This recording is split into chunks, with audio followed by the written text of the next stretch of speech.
네, 유혈평가원 보시느라 정말 고생 많으셨습니다. 앞으로 수능까지 남은 약 한 150일 정도 기간 동안 준비해야 할 점들은 무엇인지 함께 말씀드려보려고 합니다.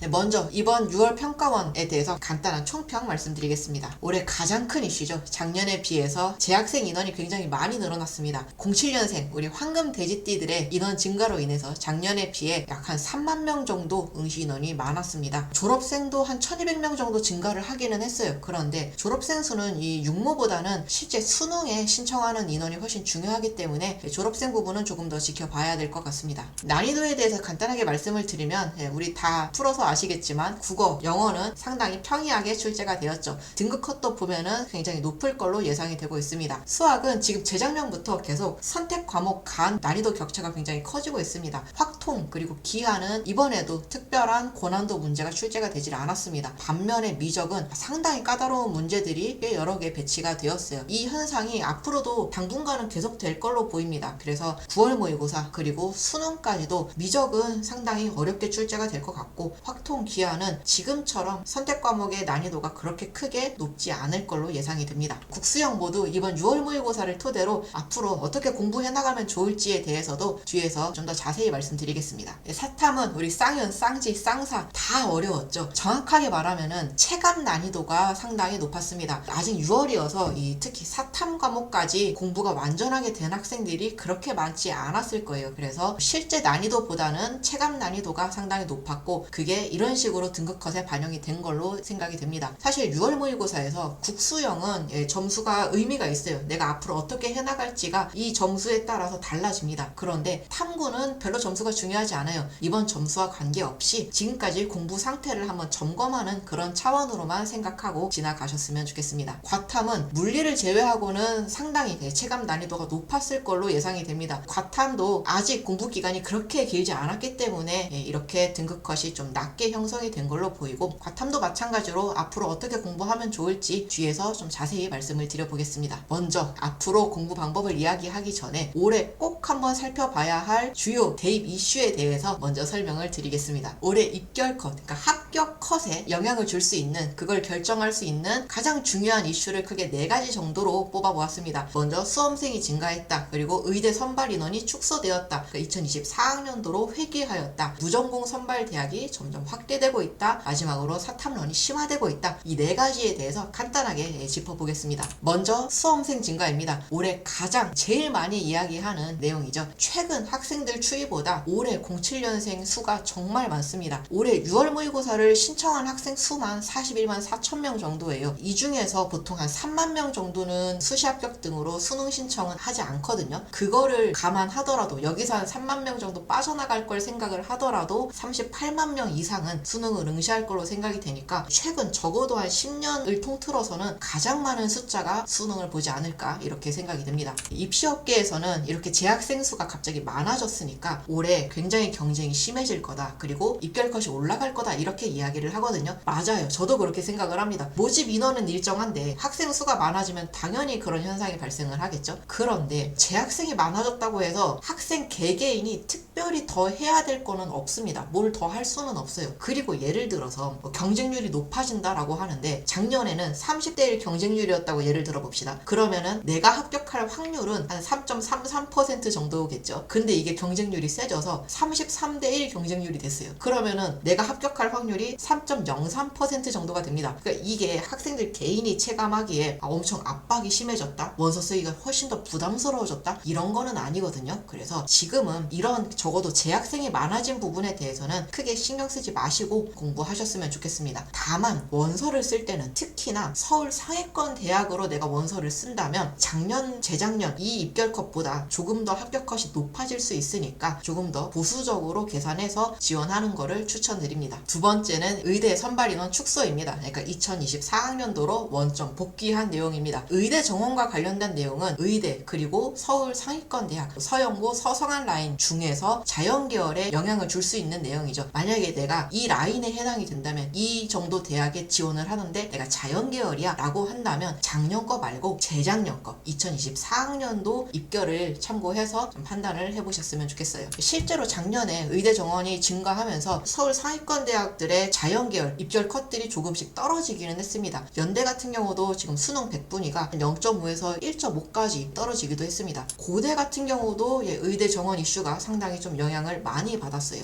성대 같은 경우도 모든 학과가 다 떨어진 건 아니지만 크게 보면은 확실히 영향이 있었습니다. 한양대도 전체적인 합격 컷은 조금 낮아진 걸로 보여요. 한양대가 원래는 항상 70% 합격 컷을 공개를 했었거든요. 그런데 2025학년도 합격 컷은 80%를 기준으로 공개를 했어요. 그래서 동일 비교는 어렵기 때문에 제가 표로 가져오지는 못했지만 합격한 학생들의 백분위들을 쭉 살펴보면 재작년에 비해서 작년에 조금 더 입결 컷이 떨어지기는 했습니다. 그리고 자연계열의 또 대표 학교들이 있긴 하죠. 카이스트, 포항공대. 여기는 논외니까 그냥 넘어가겠습니다. 서영고, 서성한 라인까지는 의대 정원 이슈가 영향이 있었어요. 그런데 중경외시 라인부터는 사실 의대 정원 이슈가 큰 영향이 없었습니다. 그래서 올해 의대 선발 인원이 다시 원점 복귀된다고 해서 이 이슈 때문에 이 중경외시 이하 라인의 합격 컷이 영향을 받을 거라고 생각이 되진 않습니다. 그거 말고 다른 요인, 차라리 재학생 수가 늘어났다, 뭐 평가 방식이 바뀌었다, 이런 부분들이 훨씬 더 중요한 변수로 작용이 될 걸로 생각이 됩니다. 개인적으로는 이 학생 수가 증가했다, 의대 정원이 복귀했다, 이런 것보다는 훨씬 더 광범위하게 합격에 영향을 줄 수 있는 요인, 이거라고 생각이 됩니다. 무전공 선발 대학이 점점점 확대가 되는 추세이고, 보통 무전공 학과는 선발 규모가 굉장히 커요. 경희대 같은 경우만 해도 작년에 자유전공 학과를 187명을 선발을 했습니다. 이렇게 큰 규모로 하나가 새로운 학과가 만들어지면은 이 인원이 어디서 하늘에서 뚝 떨어지는 게 아니기 때문에 다른 학과에서 조금씩 인원을 뺏어다가 이 자유전공 학과를 만들어냅니다. 그러다 보니까 다른 학과들은 선발 규모가 굉장히 작아지는, 소수 규모로 선발하는 학과들이 굉장히 많아지고 있어요. 그런데 이런 내용들은 입시에 정말로 크게 큰 변수로 작용을 합니다. 예측 자체가 굉장히 어려워져요. 작년에 경희대 입시 결과도 살펴보면 신소재학과 8명에서 4명으로 줄고, 화학공학과 9명에서 2명, 소프트웨어 9명에서 2명, 기계공학은 20명에서 2명으로 줄었죠. 그래서 입결컷 변화 살펴보시면은 올라간 경우도 있고 오히려 눈치 게임 하다가 입결컷이 떨어지기도 합니다. 그래서 굉장히 중요한 변수로 올해 역시나 작용하지 않을까 생각이 됩니다. 그리고 올해 벌써부터 사탐론 현상이 굉장히 심하게 나타나고 있죠. 똑같이 6월 모의고사를 기준으로 최근 3년치를 살펴보면 불과 2년 전만 해도 미세하지만 과탐이 사탐보다 응시자 수가 많았습니다. 그런데 불과 2년 만에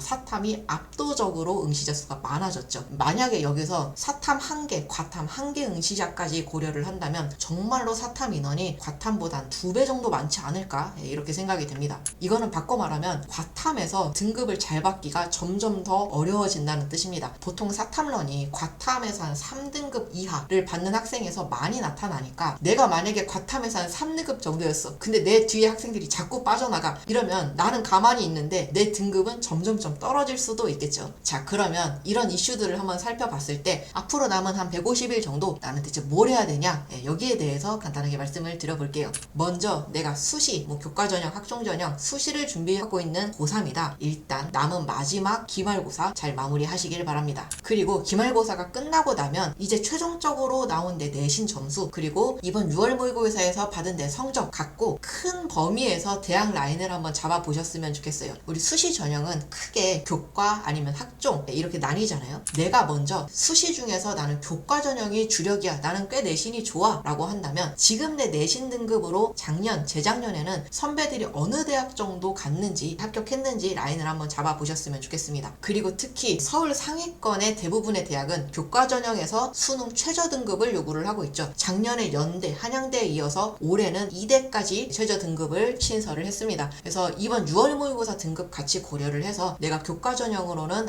이 정도까지 써볼 수 있겠다, 감 한번 잡아보셨으면 좋겠습니다. 그리고 내가 만약에 학종 주력으로 하고 싶어 라고 한다면 이 학종은 내신하고 같이 생기부를 함께 보니까 조금 더 판단해야 될 요소들이 많잖아요. 근데 사실 내가 내 생기부를 객관적으로 이 정도 내 생기부면 좋아, 아니면 좀 부족해, 이걸 객관적으로 판단하기가 쉽지가 않습니다. 그래서 학교에서 좀 진학 경험이 많으신 그 선생님 찾아가서 생기부 한번 보여드리고 이 정도로는 어느 정도 대학이 적절할지, 어느 학과가 적절할지 꼭 한번 상담을 받아보셨으면 좋겠어요. 특히나 올해는 이 무전공 학과 학과 무전공 선발에서 학생부 종합전형도 모집을 합니다. 이게 확대가 되고 있어요. 근데 이 무전공 선발을 할 때는 내 생기부에서 진로 역량 부분을 대부분 반영을 안 합니다. 그러니까 내가 고등학교 1학년 때부터 고등학교 3학년 때까지 무슨 과목을 들었는지 무슨 과목을 이수했는지는 크게 중요하지 않아요. 그러니까 내가 만약에 나는 진로가 뚜렷하지 않았어. 그래서 내 생기부는 내가 봐도 일관성은 좀 없어. 근데 내가 내신이 그렇게 막 나쁜 거는 아니야 라고 한다면 이 무전공 전형도 한 번쯤 염두를 해주셨으면 좋겠습니다. 그리고 내가 학종을 쓸 거다 라고 하면 혹시 이번 여름방학 중에 추가적으로 보완해야 될 사항은 없는지 검토를 해봅시다. 그리고 재수 N수생 중에 나는 교과나 학종으로 수시카드를 쓸 거야 라고 생각하시는 학생이라면 6월 그리고 7월까지 중에서는 꼭 한번 학교 찾아가서 선생님 만나고 저는 이 학교 이 학과 생각하고 있어요. 이 카드 생각하고 있습니다. 꼭 한번 말씀하시기를 바래요. 특히나 서울 상위권 대학은 학교장 추천 카드 수가 제한된 학교 학과 있잖아요. 그러니까 미리 가서 저 여기 쓰려고 합니다. 말씀 꼭 해두시기를 바랍니다. 그리고 기말이 끝나면 이제 본격적으로 수능을 준비를 해야 되죠. 수능은 내가 지금 수시에 주력하고 있냐 아니면 정시에 주력하고 있냐에 따라서 조금 생각할 방향이 달라집니다. 먼저 나는 수시 주력이야. 나는 무조건 수시로 대학을 갈 거야. 그런데 내가 가고자 하는 대학이 수능 최저 등급을 요구해. 그래서 나는 이 수능 최저 등급을 맞추기 위해서 수능을 잘 봐야 돼 라고 하는 경우입니다. 이렇다면 사실 수능 최저 등급을 대학교에서 4과목을 다 요구하는 경우는 없잖아요. 의대나 고대 정도 빼놓고는 4과목을 다 잘 봐야 되는 경우는 없으니까 대부분 3과목이나 2과목을 대학에서 요구를 하니까 어떤 과목으로 나는 이 최저 등급을 맞춰낼지 그것부터 한번 전략을 세워보셨으면 좋겠습니다. 이 최저 등급을 맞출 때는 크게 한 2가지는 생각을 해봤으면 좋겠어요. 만약에 내가 이번 6월 모의고사 때 수학이 5등급 이하야 라고 한다면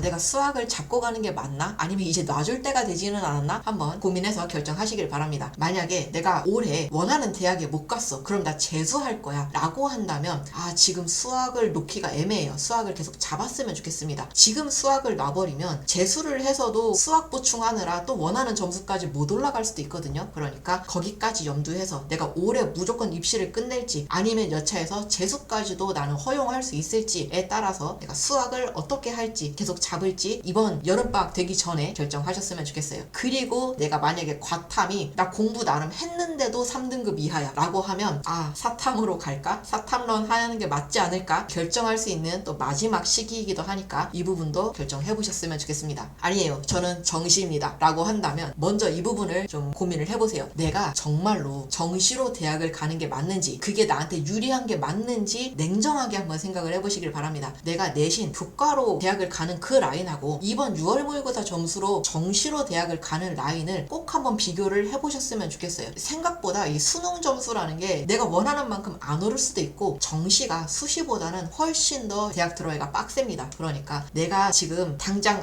내신으로 갈 수 있는 대학이 마음에 안 든다고 해서 그래서 나는 정시다 이러지 말고 한번 차가운 심장을 갖고 나한테 유리한 게 뭔지 한번 생각을 해보셨으면 좋겠습니다. 아니야 나는 정말로 정시밖에 답이 없어. 그런데 이번 6월 모의고사가 평균 한 4등급 이하야 라고 한다면 되게 마음이 급하겠죠. 점수를 많이 올려야 되니까. 기말고사 끝나고 여름방학 되면 또 바로 수능 디데이 100일 되거든요. 그래서 정말 많은 학생들이 그때부터 막 기출문제, 모의고사 문제 쌓아놓고 열심히 문제를 풉니다. 이거는 올해만 그럴 게 아니라 작년에도 그랬고 재작년에도 그랬고 10년 전에도 그랬어요. 그런데 제발 문제부터 막 풀지 말고 내가 지금 나의 단계에서 해야 될 공부가 뭔지 그것부터 차근차근 대신 빨리 올라가셨으면 좋겠습니다. 원래 다들 수능을 막 되게 오래오래 준비하지 않아요. 대부분 기말고사 끝나고 3학년 1학기 기말고사 끝나고부터 빡세게 준비합니다. 그러니까 지금 너무 조급해하지 말고 내가 지금 해야 될 공부가 뭔지 먼저 점검을 해보셨으면 좋겠습니다. 자, 이번에 6월 모의고사 본 시험지 한번 펼쳐보고 먼저 이거를 점검을 해봅시다. 먼저 국어 말씀드려볼게요. 수능에서 국어는 이거를 물어요. 정해진 시간 내에 너가 문제풀이에 필요한 정보를 정확하게 잡아낼 수 있어? 파악할 수 있어? 이거를 묻는 게 수능 국어 영역입니다. 그러니까 내가 정보 파악을 위한 독해력이 되어 있는지 그거를 먼저 점검을 해보셨으면 좋겠어요. 문제풀이는 독해력이 된 그 다음의 일입니다. 이번 6월 모의고사 가나형 연계지문이었죠.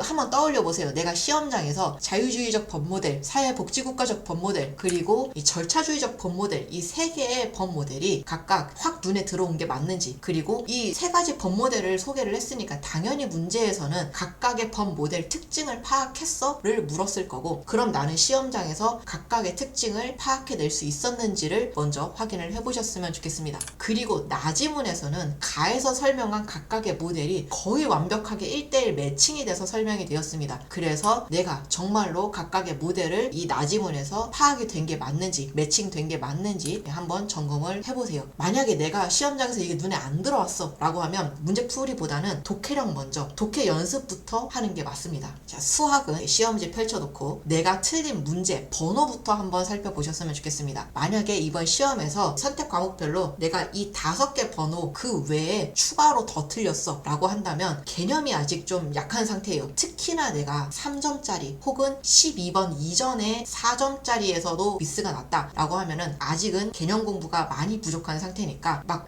이제 D-Day 100일이 됐는데 나는 어려운 4점짜리 도전해야지 이러지 말고 쉬운 그리고 필요한 개념 공부부터 먼저 짚고 넘어가셨으면 좋겠습니다. 그리고 혹시나 미적분 선택자 중에 내가 미적분을 공부를 진짜 나름 한다고 했는데 이번 시험에서 미적분을 맞은 게 없어, 거의 한두 문제만 빼고 다 틀렸어 라고 한다면 확통으로 바꾸는 것도 한번 고민을 해보셨으면 좋겠어요. 이 확통으로 바꾸면 확실히 공부량이 절반 이상으로 줄어들거든요. 이 확통으로 바꿀 수 있는 또 마지막 시간이기도 하니까 이 부분도 한번 염두를 해보셨으면 좋겠습니다. 영어는 딱 3가지만 스스로한테 물어봅시다. 먼저 듣기를 다 맞았나? 만약에 내가 이번 6월 모의고사에 한 문제라도 듣기를 틀렸어, 그렇다면 듣기 공부 하셔야 돼요. 일주일에 하루라도 별도로 시간 빼서 듣기 공부 하시길 바랍니다. 그러면 9월 모의고사 때는 다 맞을 거예요. 그리고 그 다음에는 단어입니다. 이거는 6월 모의고사 중에 한 31번부터 45번 지문 중에 아무거나 한 지문 정해서 모르는 단어가 몇 개인지를 한번 세보셨으면 좋겠어요. 이번 6월 모의고사에서는 어려운 단어가 그렇게 많이 나오진 않았거든요. 그럼에도 내가 한 지문에 모르는 단어가 6개를 넘어간다? 이러면 단어가 아직 많이 약한 겁니다. 그러니까 단어 공부 좀 빡세게 해보시길 바래요. 단어 공부만 열심히 해도 다음 9월 모의고사 때 등급 오를 수 있습니다. 그리고 마지막으로 해석이 수월했는지, 내가 시험 중에 해석하다가 막히는 문장은 많이 없었는지 점검을 해보시길 바랍니다. 이번 모의고사 21번 문장이에요. 이 정도는 편하게 해석이 되는지 한번 점검을 해보셨으면 좋겠습니다.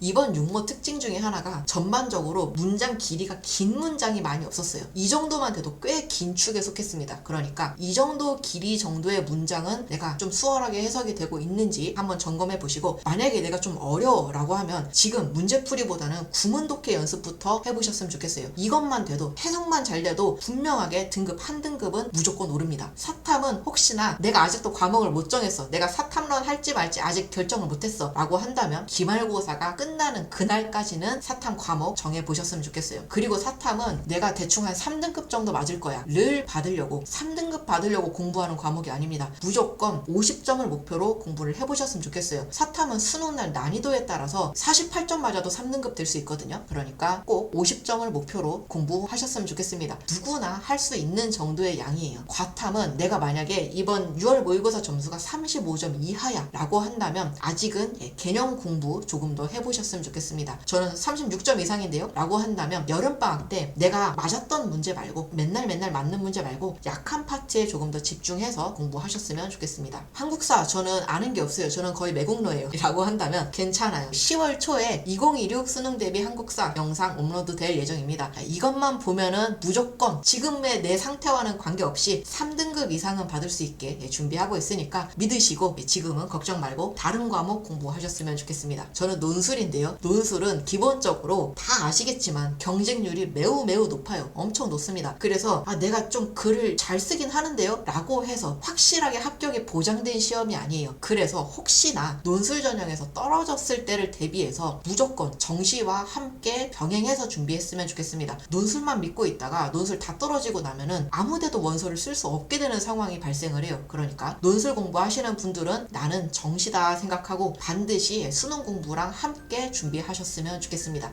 파이팅! 안녕!